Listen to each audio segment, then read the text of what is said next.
Her life is one of simplicity and total dedication to the highest ideals. She has represented the Brahma Kumaris in many countries and is the primary coordinator for the community outreach in the UK. Since 1992, she has been directing the work of Brahma Kumaris publication in London. For the first 10 years of her spiritual life, Jaimini lived and studied with the late administrative head, Dadi Janki. Dadi's intensive yet practical training instilled in her deep sense of care for people at every level and deep recognition of truth and love.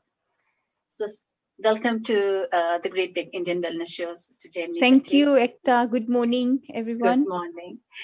So, we are talking about meditation, which is a subject very close to my heart too. And from being something that only certain people did, in today's time, meditation has become something that almost everyone wants to do and is doing in certain ways as well.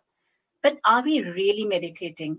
And because we are talking about meditation as a natural remedy, so I want you to really tell us, because you're such an experienced person in meditation, what really is meditation and what is it curing within us? When we are calling it a remedy, what does it cure within us?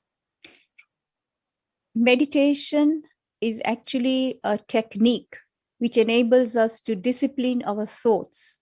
It's about inner journey, traveling within.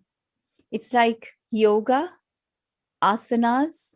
It's about disciplining the physical limbs of the body, whether it's my legs, my hands, or, connected with that is the mind. So meditation is all about disciplining the thoughts that goes on constantly in the mind. Throughout the day, we create more than 60,000 thoughts. Imagine every time I create a thought, wow, I'm actually using up that mental energy. How do I replace that energy? So the natural way of doing that is taking time out, reflecting, observing silence, moments of silence, every minute, going into that silent spaces whilst doing my daily activities, daily work, not shunning the actions, not running away from my duties, being with my family, being in the world, being whatever it is I'm doing, and yet finding those spaces, quiet spaces, the silent moments, so that I can actually constantly refill myself with that energy. Because every time I think, I'm actually using up my energy. So it is a natural remedy, and I see that as meditation is like medication.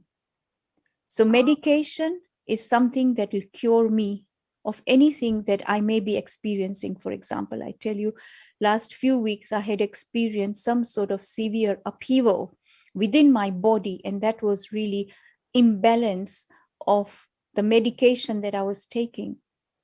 And as soon as I became silent and I actually began to look within to see what exactly is going on. So I connect with my body. Meditation enables me to reconnect and connect. Once again, reconnect. Many times we lose the connection because we can become very, very busy with the extrovertedness, or can be a lot of activities. It's a human nature. Yeah. But meditation brings me back to my natural being, and my natural state of being is really peace.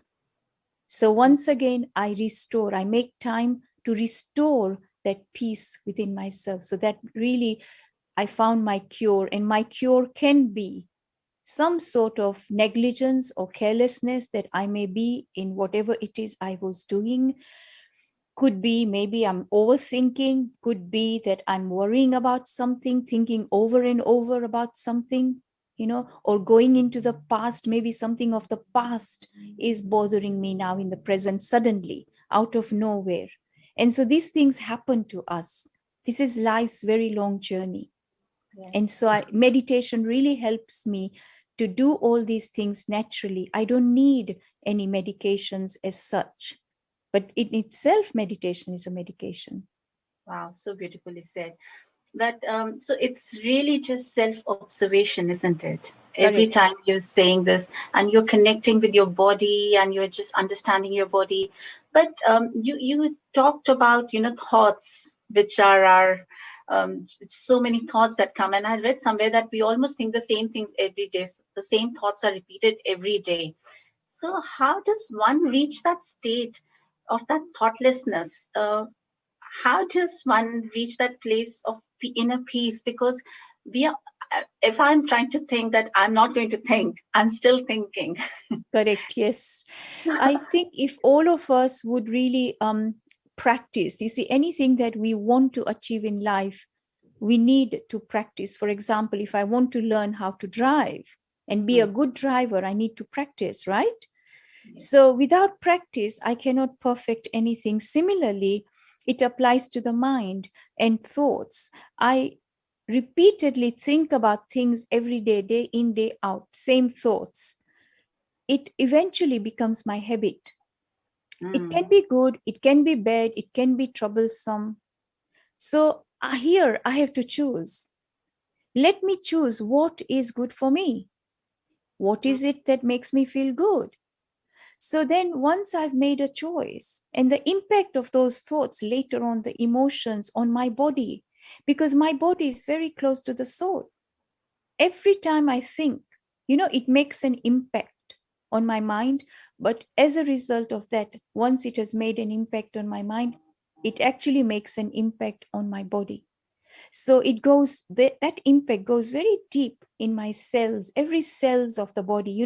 The cells also have memories, yes. and so it retains it. So every time something happens, I get nervous. Same thing happens, I get more and more nervous. So this then becomes my habit. I like Mm, it or I don't like it. But with meditation, I'm able to break the circuit. I'm really breaking the circuit, and I need to do this more and more. Habitual things like getting angry, getting agitated, getting irritated, or finding faults in others, or harassing someone, whatever the negative traits I may have. So mm. meditation is something that really helps me to break it. Break those And patterns of habit. yes. And, one of the tips I can give you here is that what I practice, I would only say what I'm practicing, because I've really done it over the years and I find it so, so good and so beneficial. And I find that I've actually just embarked upon this journey of meditation today. I feel like that every single day, because I'm discovering so much about my own personality, my own sanskaras, my own nature, who I am, what I am. And I'm really seeing others, myself in others. So um, the practice that I really take on board is that on the hour, at every hour, for 1 minute, I pause. That means if I'm driving, I continue to drive, but I allow my mind to be silent. I discovered that when I began doing this, I could actually pinpoint all the thoughts. But as I continued doing this, I found that my thoughts actually slow down. Once the thought slows down, then they are lesser in numbers. So slowly, slowly, the numbers of thoughts became less. So my mind stopped becoming tired. I was not exhausted at the end of the day. I feel I can do more. I can sort out more stuff. What I am doing, in fact, before I was feeling very tired, very exhausted after having done one sort of project. Now I'm going to go to the next project, and now I'm tired. I need a break. I need to go away on holidays, etc. But all that has changed. Just taking these breaks throughout the day really helps me to recharge, reconnect, rejuvenate myself, and really be very positive, very powerful, very productive, and enjoy every moment. This is That my is such experience. a powerful tip, especially because we all are running nowadays, aren't we? There is Yes, so much to do. There are kids to pick up. There's things to do at work. And if we are just able to take that pause and how effective it can be. And Yes. we were having this discussion, and I said that I have just been cleansing nothing much but last 15 years. But some people will start doing this, and if they don't see any changes, they give up too soon. Correct. So, what's your advice to people who are doing something, who are meditating, who are practicing it or starting it, um, but they are thinking, is it really working? The very good example many years ago in the early days when I had just embarked upon this journey, I was very young and I was living with Adi Janki, who passed away last year in the lockdown at the age of 104. Very, very wise person. Mm. And Dadi was looking at me. It was a holiday, bank holiday, and we were going to prepare, mango fruit cream for everyone. We were about 300 of us in the class. And so in early morning, I was asked to whip double cream. So in those days, we didn't have the machine to do that. This is in early 80s.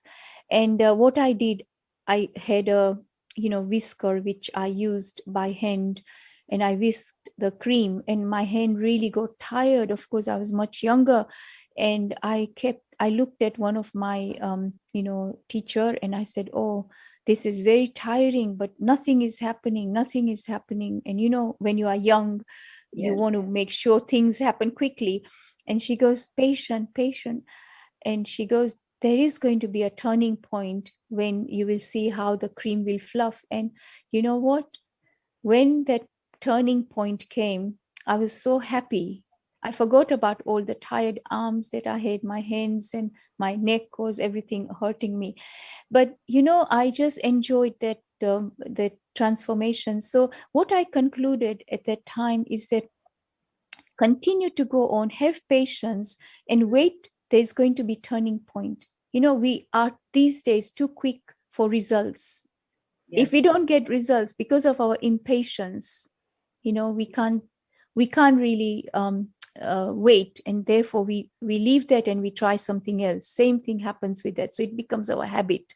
Mm. So I would say that it's important to have patience, but also everything what we are doing, even that waiting time is learning time.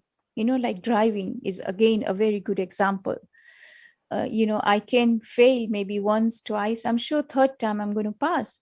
So Mm. people around me are encouraging me. They are very positive. They are wise people. They are very experienced people. So we need people around us. Mm. We need to encourage each other, appreciate whatever little it is that I've done, so that I can continue to do more and I can continue to really meet my targets.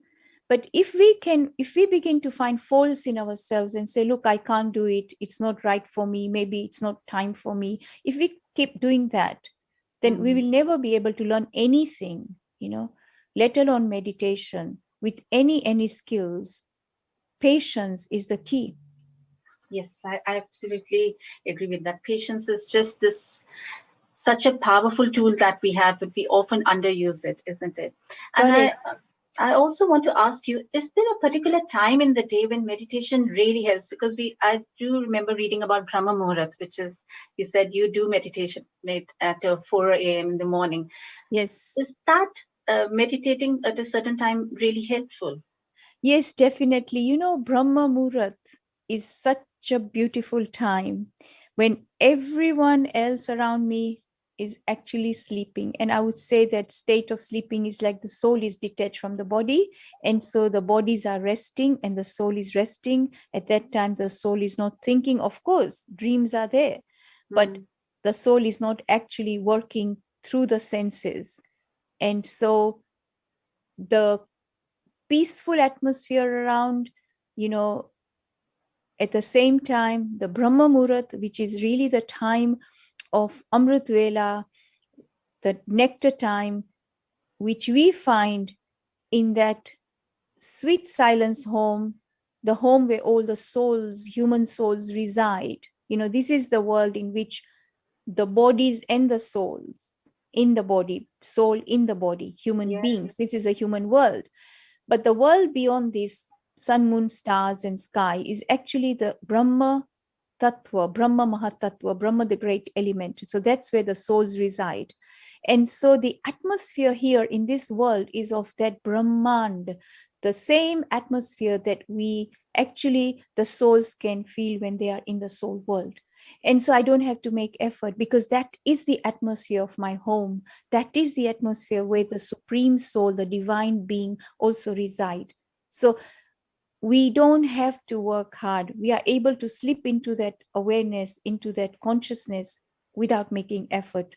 We don't have to go beyond the noise, beyond the sound, beyond anything, because there's no other vibrations, human vibrations, that are emanating outside, in the universe. So it becomes very easier to connect with the divine, the supreme. Wow. So it has been such an enriching talk with you, and I could just go on and just start learning so much from you. But thank you so much for being with us today. This is the Great Indian Wellness Show, and thank you. Thank you, Ekta Ben. Thank you so much.